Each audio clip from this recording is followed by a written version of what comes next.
Hi, I'm Kenny. Many international students believe their study permit remains valid as long as it doesn't expire on the expiry date printed on that permit. Is it true? Well, it might be, but in many cases, it is not. In this video, I will explain about the provisioning clause over the validity of the study permit in the IRPR. Now let's start.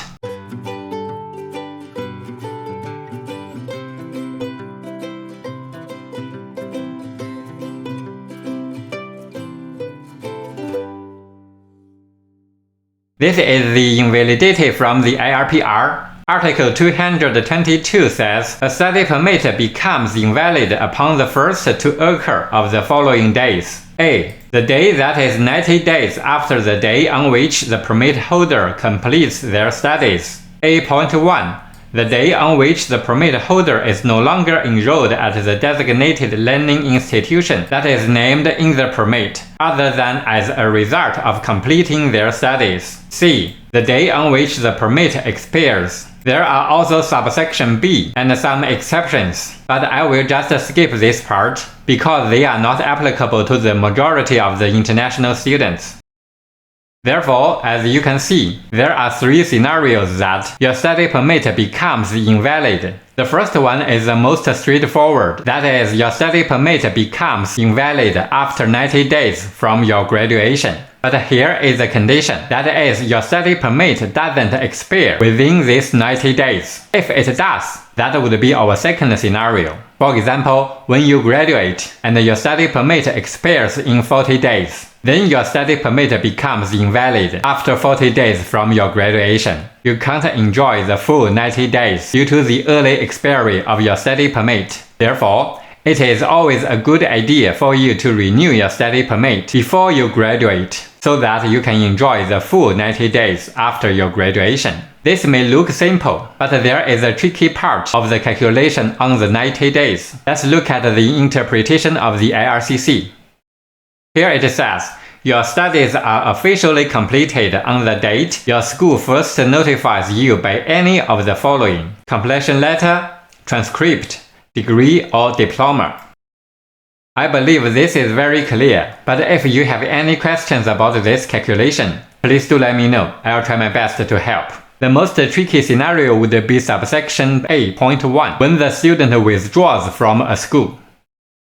It says the study permit becomes invalid upon the day on which the permit holder is no longer enrolled at the school. There is no extra time left, and the invalidity is effective immediately. However, many schools, even colleges, seem to be not aware of this clause. Here is an example. This withdrawal certificate is from my previous client. As you can see, the withdrawal request was submitted on November 26, 2024 and has been approved.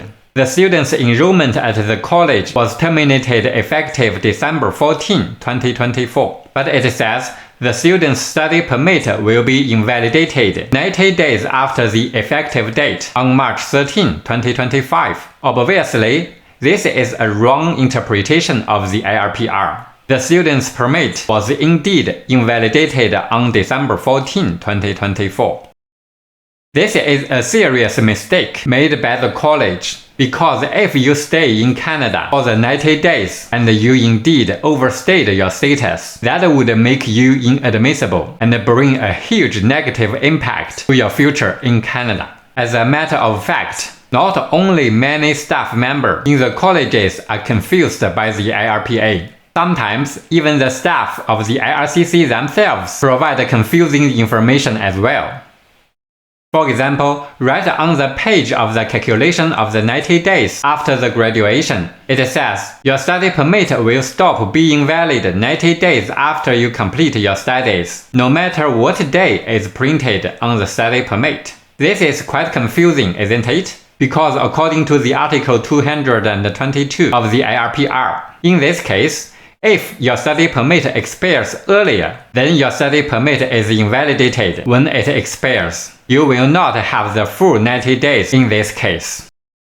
Here comes the question. If the IRCC website provides different information from the IRPR, which one should we follow? Well, the answer is the IRPR overrides. because no one is above the law. Then you may ask, if I was misled by the IRCC or my college, and I overstayed my status, what can I do?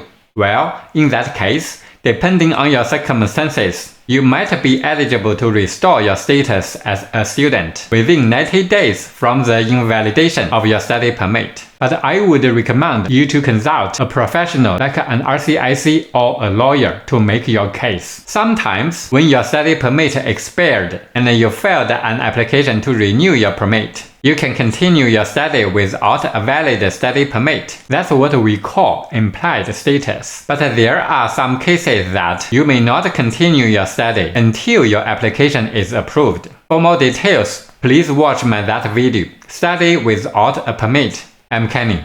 Learn my lessons on your way to Canada. See you in next video.